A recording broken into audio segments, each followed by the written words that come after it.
যায় না।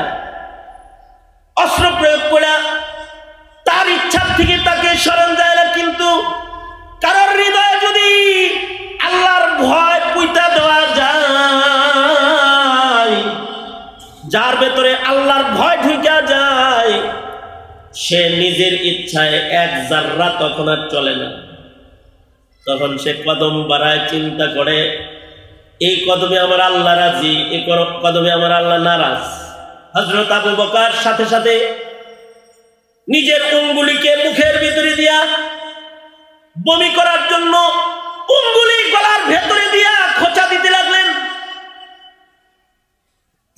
3 দিনের না খাওয়া মানুষের পেটের ভিতরে কিছু গেছে, এটা কি বাইর হয়? বাইর হয় না।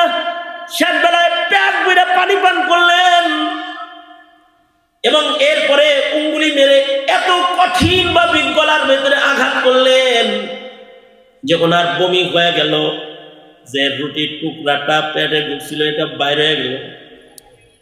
3 দিনের না খাওয়া মানুষ বমি করে রুটির টুকরা বাইর করে কয় আলহামদুলিল্লাহ, এখন আবু বকর মারা গেলে সমস্যা নাই, আবু বকরের পেটে কোনো হারাম নাই। গায়রুল্লাহ। হযরত ওমর কাঁদতে লাগলেন, হালাল খানা খায়ও কাঁদেন। হযরত ওমর বলে খানাটা তো হালাল, কিন্তু হাসানাতুল আবরার সাইয়্যাতুল লিল মুকাররামিন আর কি। কিন্তু আল্লাহ যদি এই অবস্থায় আমার মৃত্যু দিয়ে দেয়, আর যদি মরার পরে আল্লাহ কয় উমর খলিফা ছিল আর তোমার বাইতুল মালের দুধ তোমার পেটে দেখা যায় কেন? তখন এত ব্যাখ্যা দিয়া যে ঘুরা ঘুরা আমার কাছে আইছি, ব্যাখ্যা দেওয়ার মতো ক্ষমতা আমার নাই। আমি আমার আল্লাহরে ডরাই। আমার রবের সামনে দাঁড়ায়া এই ব্যাখ্যা দেওয়ার ক্ষমতা আমি উমরের নাই। হযরত ওমর মুয়াত্তায়ে ইমাম মালিক আছে, হযরত ওমর আঙ্গুলি দিয়া পানি পান করে নিজের পেটকে বমি করে করে ড্রেসিং করলেন। এমন ভাবে বমি করলেন কয়েকবার, দুধগুলা বের হয়ে গেল।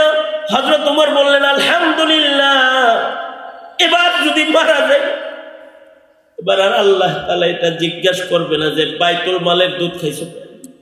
আমার এই সন্তান যখন আমার বিবির পেটে 6 মাস 7 মাস পেটের ভেতরে আমার সন্তান আছে, ওই সময় যুদ্ধের এলান চলে আসলো, হাইয়া আলাল জিহাদ।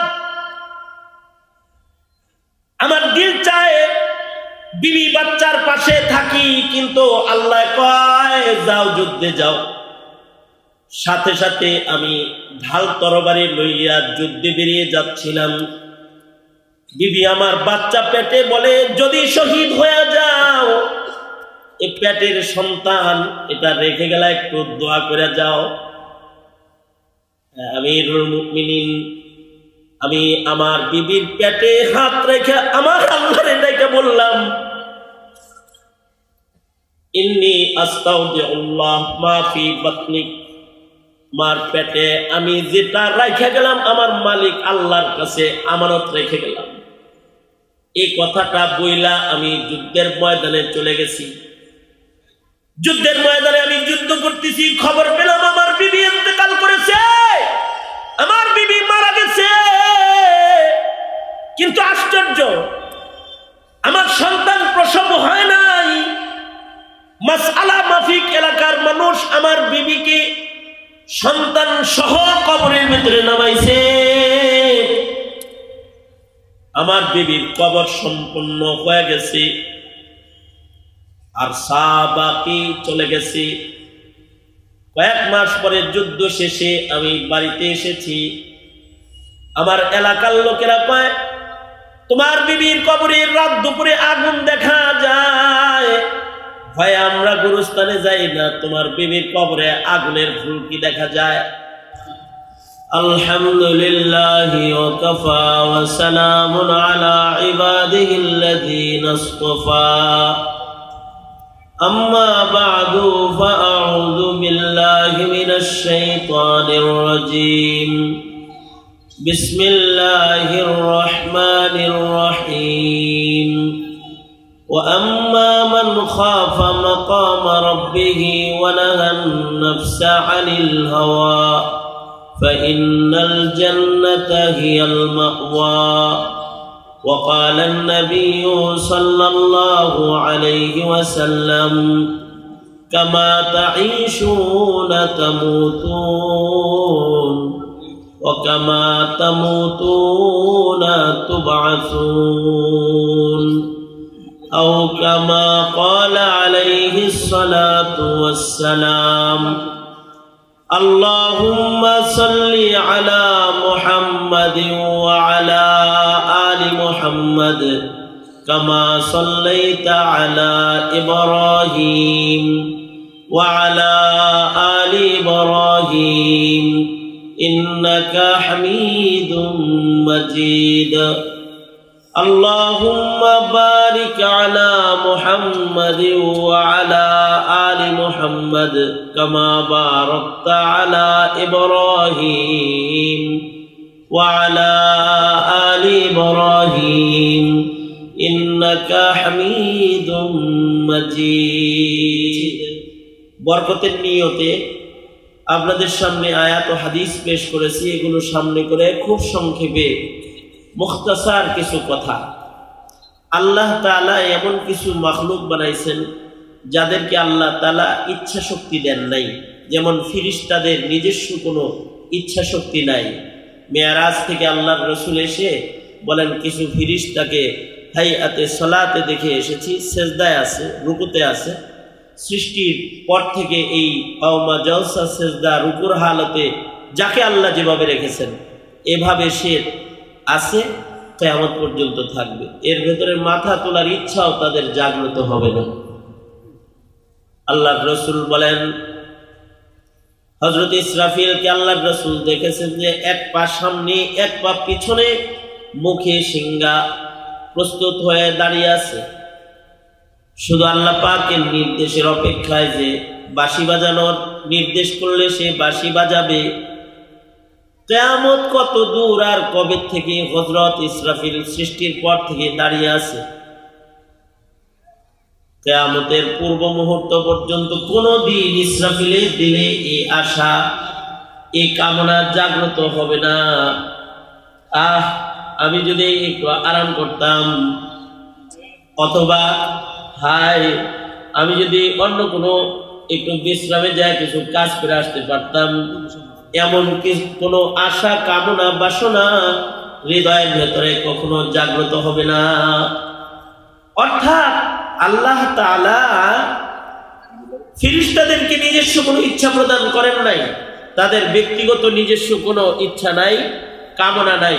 খুব সংক্ষিপ্ত কথা তো এইদিকে থাকেন, খুব অল্প সময়ের কথা, রাতও অনেক হয়েছে আর আমার হাতে অত সময় নাই, আমার মাজুরি আছে, তাই খুব সংক্ষেপ কিছু কথা খেয়াল করে শুনলে অনেকদিন স্মরণ থাকবে ইনশাআল্লাহ। আমার ভাই গাজী ইয়াকুব সাহেব খেদমতে খালকের কাজে এক বিরল মানুষ, ওনাকেও 1 মিনিট সময় কথা বলতে দেওয়া হয় নাই, শুধু আমার সময়ের স্বল্পতার কারণে ওজরে মাকুল আছে আমার। তা এমন মাখলুক বানাইছেন যে মাখলুককে নিজস্ব ইচ্ছা আল্লাহ তাআলা দান করেন নাই। আবার এমন মাখলুক আছে যাদেরকে ইচ্ছা দিয়েছেন কিন্তু ইচ্ছা বাস্তবায়ন ক্ষমতা দেয়া হয় নাই, অথবা ইচ্ছা ব্যক্ত করার ভাষা দেয়া হয় নাই। যেমন গরু ছাগলকে আল্লাহ তাআলা ইচ্ছা দিয়েছেন কিন্তু ওদের ইচ্ছা বাস্তবায়ন শক্তি নাই। মনিব যেখানে বেঁধে রাখে ওখানে দাঁড়িয়ে থাকে, ওর স্তনের দুধ দহন করে মনিব বাজারে লয়ে যায়, সন্তানের মায়ায় ওর চোখে পানি পড়ে কিন্তু বলতে পারে না হায় জালেম, সব দুধ নিও না, আমার বাচ্চারে আমার খাওয়াইতে মনে চায়। চোখের পানি বয়ে যায় কিন্তু নিজের কামনা বাসনা ব্যক্ত করার ভাষা নাই।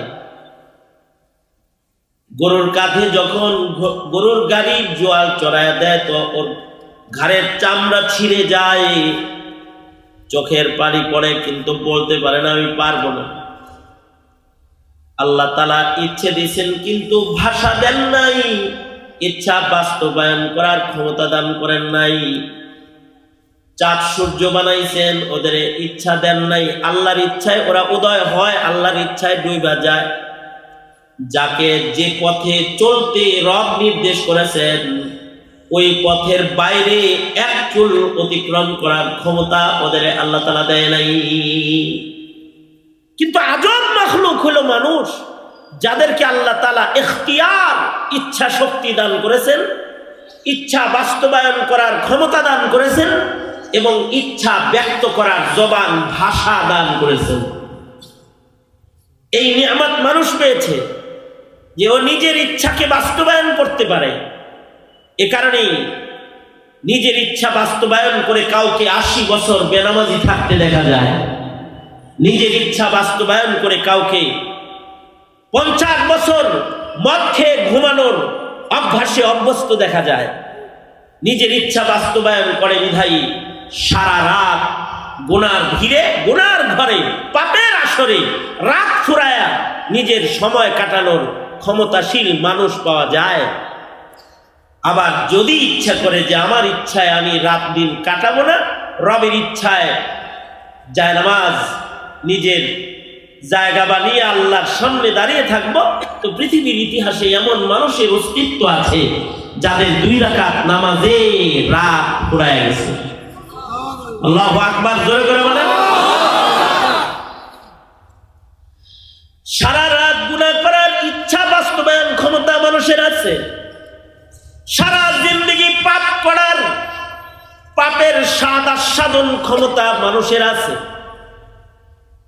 আবার সারা রাত জেগে নামাজ পড়ে, ইবাদত করে, সারা জিন্দেগিতে একটা গুনাহ করে না এমন মানুষ আছে। মানুষকে এই ইখতিয়ার আল্লাহ দিয়েছেন, ইচ্ছা করলে গুনাহ করতে পারে, ইচ্ছা করলে ইবাদত করে, ইচ্ছা করলে ওয়াজ শুনতে পারে, ইচ্ছা করলে সিধা হাইটা চলে যেতে পারে, ইচ্ছা করলে বসতে পারে, ইচ্ছা করলে ভাগতে পারে। আল্লাহ তাআলা এই ক্ষমতা মানুষের দান করেছেন। এই কারণেই এমন মানুষ আছে যারা সারা রাত ইবাদত করেছে, সারা জিন্দেগি ইবাদত করেছে। যেমন ইমামুনা ইমামুদ দুনিয়া ইমামে আজম আবু হানিফা রাহমাতুল্লাহি আলাইহি সুদীর্ঘ 40 বছর পর্যন্ত এশার ওযুর দ্বারায় ফজরের নামাজ আদায় করেছে। সুবহানাল্লাহ। আগামী কালকে বললেন, জবান খুলে আওয়াজ করে বলেন সুবহানাল্লাহ, জোরে করে বলেন।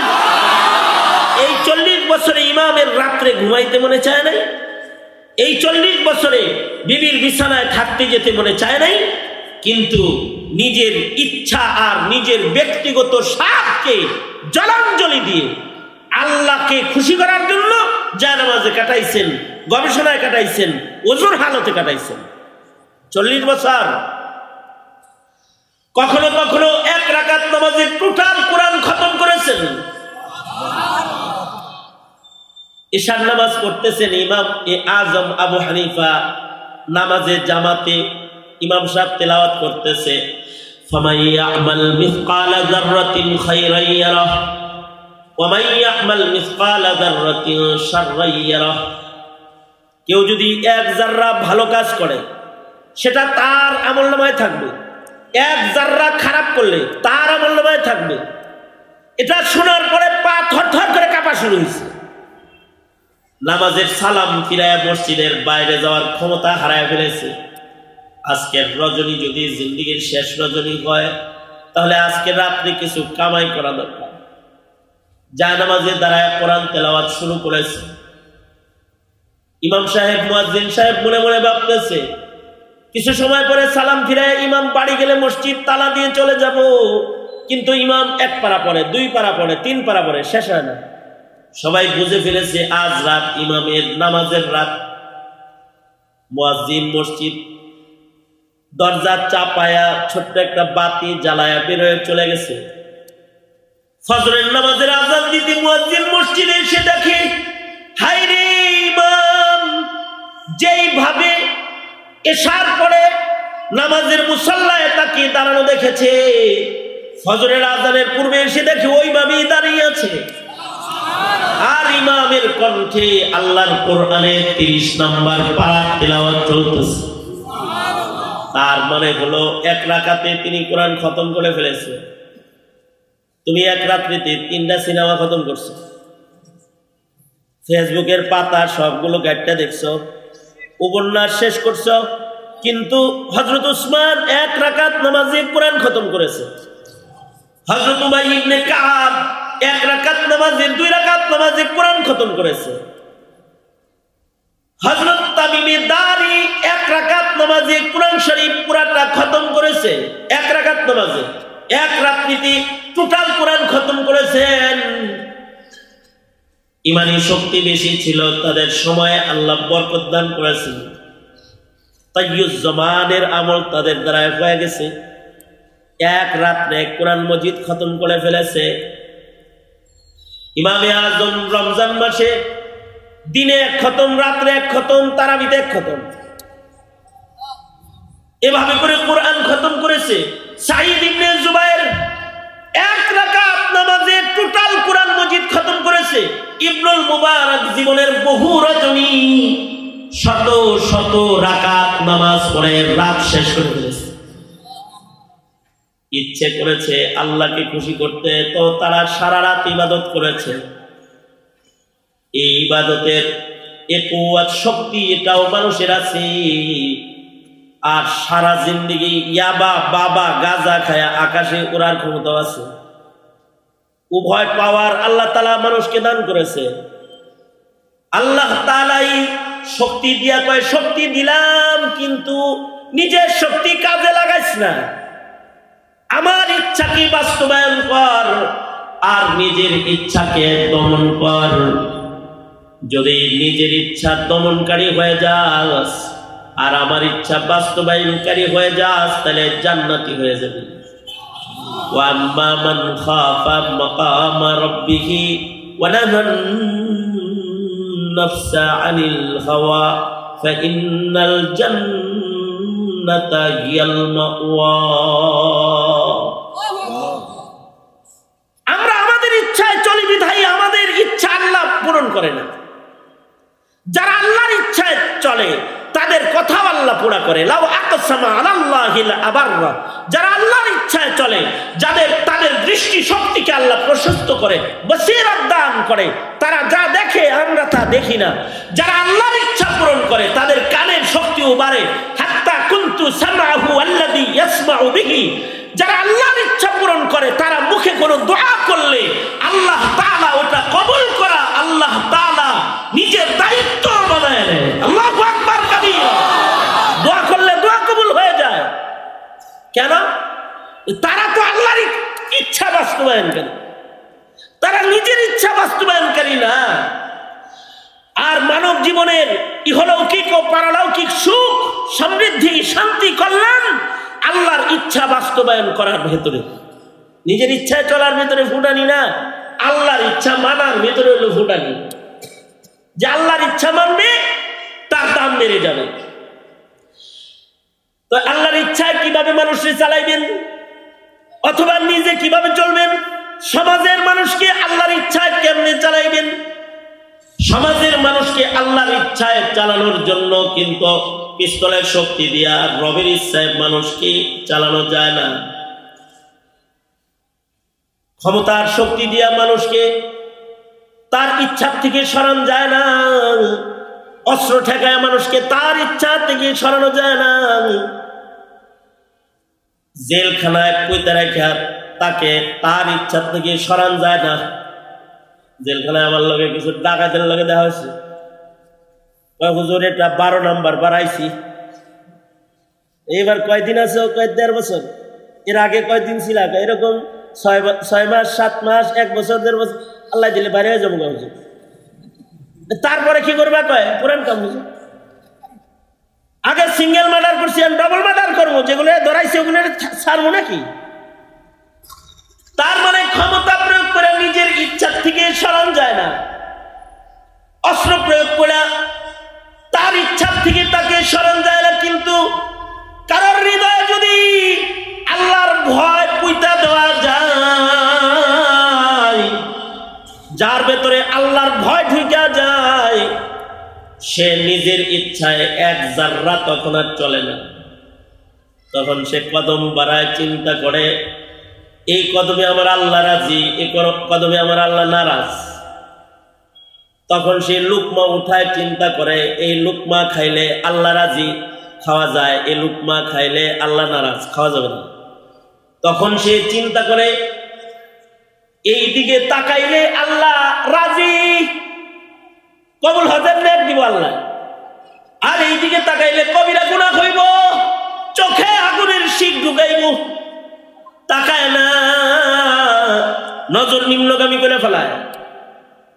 আল্লাহর ভয় যদি মানব হৃদয়ে চাষাবাদ করা যায়, তখন মানুষগুলা আল্লাহর ইচ্ছা বাস্তবায়নের জন্য পাগল হয়ে যায়। যেমন হযরত আবু বকর রাদিয়াল্লাহু আনহু আল্লাহর ভয়ে এক যাররা অন্যায় করতে পারতেছে না। হযরত আবু বকরের কাছে 3 দিনের না খাওয়া আবু বকর বসে রয়েছেন, আর রুটি গোশত ওনার কাছে হাদিয়া এসেছে। 3 দিন ধরে উনি কিছু খান না, গোশত রুটি হাদিয়া আসছে। এক বেলা রোজা রাখলেই তো গটি বাটি সুদ্ধা খাইতে মনে চায়, আর 3 দিনের না খাওয়া মানুষ যদি রুটি গোশত পায়, তার কিরকম খাইতে মনে চাওয়া উচিত? খাবার পেয়ে মুখে দিয়া লুকমা চিবাইতেছে, চিবাইতে চিবাইতে কিছু খাবার পেটের ভেতরেও গেছে, এই ফাঁকে যিনি খাবার এনেছে তার সাথে গল্পে লেগেছে। এত সুন্দর খানা তোমার ঘরে পাক হয়েছে?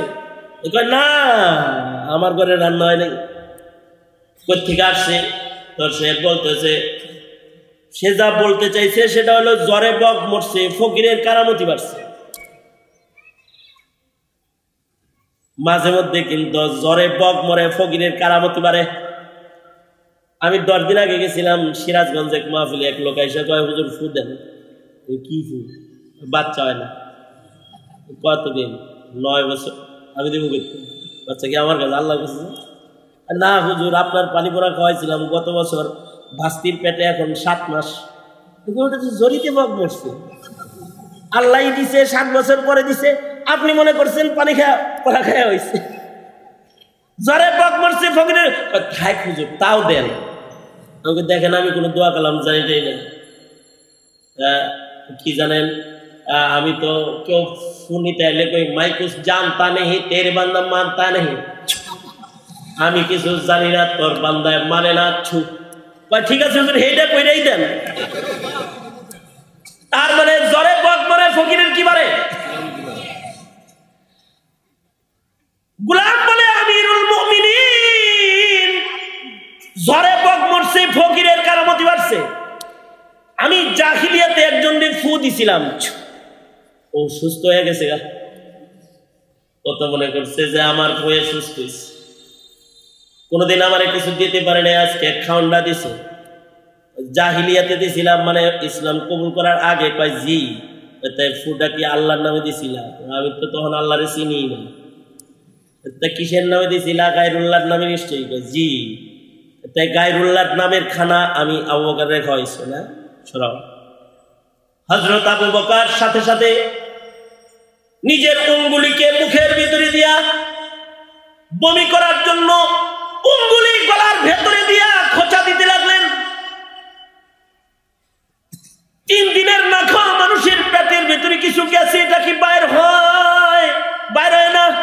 শেষ বেলায় পেট ভরে পানি পান করলেন, এবং এরপরে উঙ্গুলি মেরে এত কঠিন ভাবে গলার ভেতরে আঘাত করলেন যে ওনার বমি হয়ে গেল। যে রুটির টুকরাটা পেটে ঢুকছিল, এটা বাইরে হয়ে গেল। 3 দিনের না খাওয়া মানুষ বমি করে রুটির টুকরা বাইর করে কয় আলহামদুলিল্লাহ, এখন আবু বকর মারা গেলে সমস্যা নাই, আবু বকরের পেটে কোনো হারাম নাই, গায়রুল্লাহর নামের খানা নাই, আশা করি আল্লাহ দরপাকর করবে না। এটা হলো তাকওয়াল্লাহ, যে রুটির খণ্ড খেতে পারে না, আর আমরা সুদ ঘুষ সব হালাল মনে করে আঙ্গুল ফুলে কলা গাছ হয়ে জাতির সম্পদ লুণ্ঠন করে দেশ দেউলিয়া করে ফেলাই। আমাদের থেকে না, আমাদের আল্লাহর ভয় ভেতরে না, আল্লাহর ভয় না। হযরত উমর তখন খলিফাতুল মুসলিমিন, মুয়াত্তা ইমাম মালিকের ভেতরে ঘটনা এসেছে, হযরত উমরের কাছে দুধ হাদিয়া আসছে। হযরত উমর দুধ পায়ের দুধ নবী পছন্দ করতো, তো ওনারা পছন্দ পান করছেন।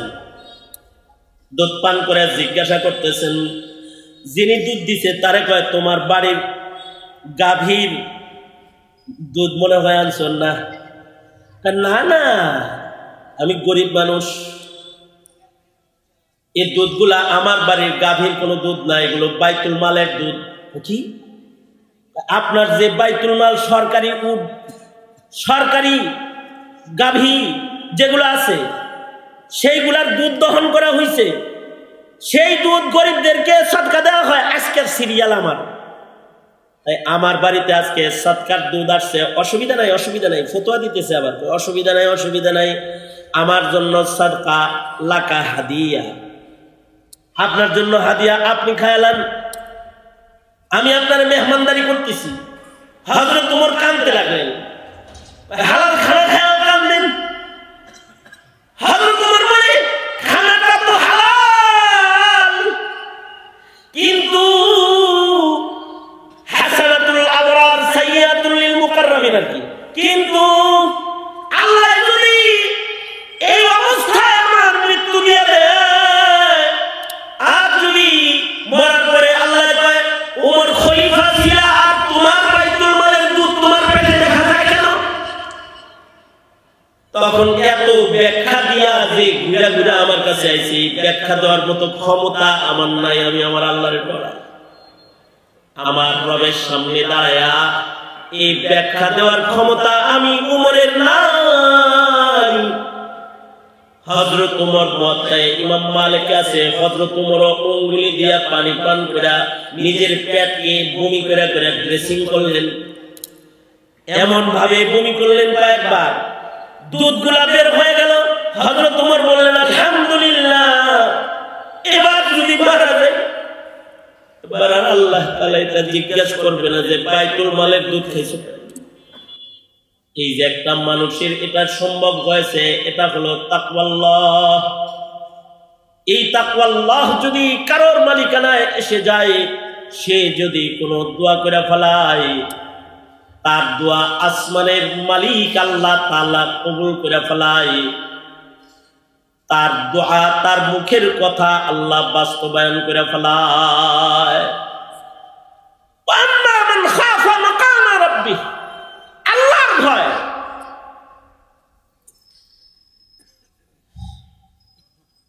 ইমাম তাবারানী ওনার কিতাব আদ-দুআর ভেতরে লিখেছেন, আর আল্লামা খারায়াতি ওনার কিতাব মাকারিমুল আখলাকের ভেতরে লিখেছেন যে আগের যুগের মুসলমানের দোয়া কেমন কবুল হইত। এক লোক হযরত উমরের সামনে আসছে নিজের সন্তান লইয়া, কিন্তু হযরত উমর দেখে এই বাপ বেটার ভেতরে এমন মিল, এইরকম ফটোকপি বাপ বেটা হযরত উমর আগে আর কোনোদিন দেখে নাই। হযরত উমর বললেন, তোমরা তো আশ্চর্য বাপ বেটা। আগন্তুক বলে, আমিরুল মুমিনিন, আমার সন্তানের চেহারার সাথে আমার মিলটাই আপনি দেখলেন। লাহু কিসসাতুন, ইন্না লাহু কিসসাতুন আজীবাতুন, ইন্না হাদাল গুলাম লাহু কিসসাতুন আজীবাতুন। আমার এই সন্তানের কিন্তু আশ্চর্যজনক একটা কিসসা। কি বলো? আমিরুল মুমিনিন, আমার এই সন্তান যখন আমার বিবির পেটে 6 মাস 7 মাস পেটের ভেতরে আমার সন্তান আছে, ওই সময় যুদ্ধের এলান চলে আসলো, হাইয়া আলাল জিহাদ। আমার দিল চায় বিবি বাচ্চার পাশে থাকি, কিন্তু আল্লাহ কয় যাও, যুদ্ধে যাও। সাথে সাথে আমি ঢাল তরবারি লইয়া যুদ্ধে বেরিয়ে যাচ্ছিলাম। বিবি আমার বাচ্চা পেটে বলে, যদি শহীদ হয়ে যাও, এই পেটের সন্তান এটা রেখে গেলে একটু দোয়া করে যাও। আমিরুল মুমিনিন, আমি আমার বিবির পেটে হাত রেখে আমার আল্লাহর এটাকে বললাম, ইন্নী আস্তাউদিউল্লাহ মা ফি বাতনিক মার পেটে আমি যেটা রেখে গেলাম আমার মালিক আল্লাহর কাছে আমানত রেখে গেলাম।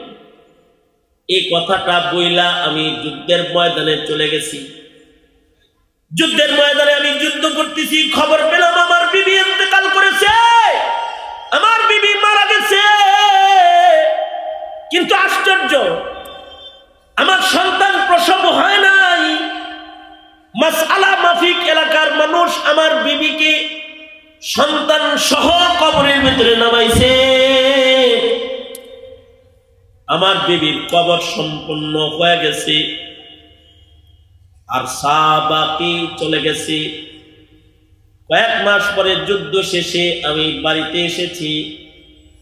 আমার এলাকার লোকেরা কয়, তোমার বিবির কবরের রাত দুপুরে আগুন দেখা যায়, ভয়ে আমরা গুরুস্থানে যাই না, তোমার বিবির কবরে আগুনের ফুলকি দেখা যায়। আমিরুল মুমিনিন, আমার বিবি একজন আবেদা সালেহা কানেতা জাহেদা আশিকা মুমিনা। নেককার বিবির যত গুণ থাকে সব গুণ আমার বিবির ভেতরে আছে। তার কবরে কেমনে আগুন হয় আমার বুঝে আসে। পেটে সন্তান লইয়া কোনো মহিলা মারা গেলে হুকমান শহীদ হয়, শহীদের কবরে কেমনে আযাব হয় তাও আমার বুঝে আসে না। জনগণের কথায় কান দেই নাই। আমিরুল মুমিনিন গো, রাতের গভীরে নিজের বিবির কবর দেখার জন্য গুরুস্থানে যায় দাঁড়ায় রয়েছি। রাত করে সত্যই দেখি কবরটা ফাঁকা হয়ে গেল, আগুনের ফুলকি উপরের দিকে উঠে গেল। ভয় পেয়ে গেলাম, কাছে থেকে বিষয় দেখার জন্য কবরের কাছাকাছি গেলাম। আমিরুল মুমিনিন কাছে যা দেখি আজব। ইমাম তাবরানী বলেন, কাছে যা দেখি আজব হাল। ওটা আযাবের আগুন না,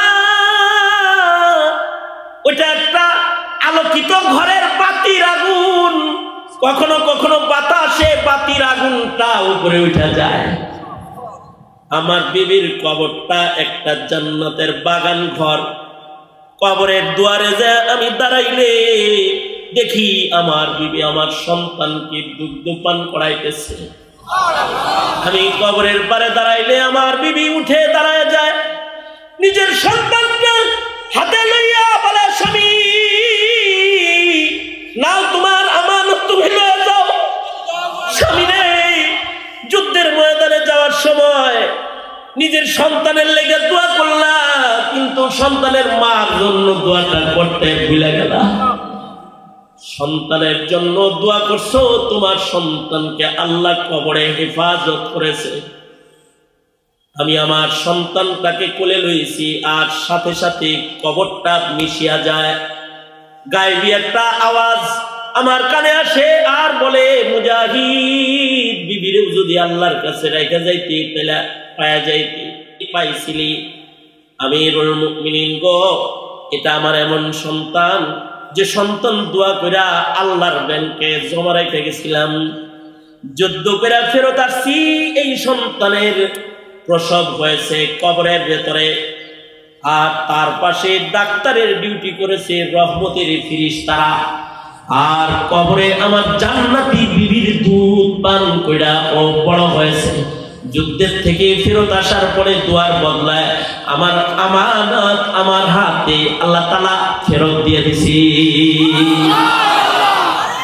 এই যে মুমিনের এই হাল, এই যে মুমিনের এই হাল, এটা তার তাকওয়ার বদলায়, খোদা ভীতির বদলায়, তার নেক আমলের বদলায়। 150 কোটি মুসলমান দিনে নামাজে, ফজরের নামাজে কুনুতে নাযিলা সহকারে এমন কোন দোয়া বাদ নাই যা ফিলিস্তিনিদের জন্য আমরা করছি না, কিন্তু আমাদের দোয়া কবুল হয় না, আমাদের আওয়াজ সে পর্যন্ত পৌঁছে না। কারণ কি? আমরা আল্লাহর গোলাম না, আমরা কেউ নফসের গোলাম, কেউ ভারতের গোলাম, কেউ আমেরিকার গোলাম, কেউ চায়নার গোলাম, কেউ ব্যবসার গোলাম, আর কেউ চাকরির গোলাম। আমরা আল্লাহর গোলাম না। তো আমরা আল্লাহর হুকুমকে অতটা মূল্যায়ন করি না যতটা চাকরির বিধান মূল্যায়ন করি, যতটা ব্যবসার মূল্যায়ন করি, যতটা কূটনৈতিক রাজনৈতিক আন্তর্জাতিক রুলসকে মূল্যায়ন বাস্তবায়ন করি না আমরা। সঙ্গত কারণে আমাদের দোয়া কবুল হয় না, আমাদের ডাক আসমানের মালিক পর্যন্ত এখন আর যায় না। আমাদের ডাক মালিকের কাছে যাবে, দুটি কাজ করতে হবে। وَأَمَّا مَنْ خَافَ مَقَامَ رَبِّهِ وَأَمَّا مَنْ خَافَ مَقَامَ رَبِّهِ وَنَهَى النَّفْسَ عَنِ الْهَوَى فَإِنَّ الْجَنَّةَ هِيَ الْمَأْوَى। যদি আমরা আল্লাহকে ভয় করি কামেল, আর যদি নিজের হাওয়া নিজের নফসকে যদি দমন করে আল্লাহর ইচ্ছা বাস্তবায়ন করতে পারি, মহান মালিকের ওয়াদা হলো মালিকের জান্নাত আল্লাহ দান করবে। অন্যত্র আল্লাহ বলেন ওয়ালিমান খাফা মাকামা রাব্বিহি জান্নাতান। সুতরাং ওয়াদা হলো নিজের নফসানিয়তের গোলাম হব না, আল্লাহর গোলাম হব ইনশাআল্লাহ। বড় করে বলেন ইনশাআল্লাহ। ইয়া আল্লাহ ওয়াদা করিতেছি 5 ওয়াক্ত নামাজ ইহতিমামের সাথে সুন্নাত মোতাবেক আদায় করিব, হারাম খাইব না, সুদ ঘুষ খাইব না, জুলুম করিব না, বেপরদা চলিব না। ইয়া আল্লাহ সত্য বলিব, মিথ্যা বলিব না, মিথ্যা গাওয়াহ দিব না, বাজে কথা বলবো না। ইয়া আল্লাহ আমাদেরকে তৌফিক দান করুন। আওয়াজ করে জোরে বলেন আমিন। আরো জোরে আওয়াজ করে বলেন আমিন। হাত নামান। মাওলানা আব্দুল লতিফ ফারুকী দামাত বারাকাতুহুম, উনি আমার অত্যন্ত শ্রদ্ধাভাজন বড় ভাই। এর আগেও অনেক আগে সেই বাচপানে আমার এই মাদ্রাসা যখন প্রথম শুরু করে তখন আমার আসার সুযোগ হয়েছিল। আজকে আবার আসলাম। আমি আমার সংক্ষিপ্ত সবকে যেটা আপনাদেরকে বুঝাইলাম, আসো ভাই নিজের নফসের গোলাম না হয়ে আল্লাহর গোলাম হয়ে যায়, আর দুনিয়ার অন্য কিছুকে না আল্লাহকে ভয় পাই। কাকে ভয় পাবো? জোরে আওয়াজ করে বলেন, জোরে বলেন। আল্লাহকে ভয় পেতে হবে, আল্লাহকে। আল্লাহ তৌফিক দান করেন, মাজমা কি কবুল করেন।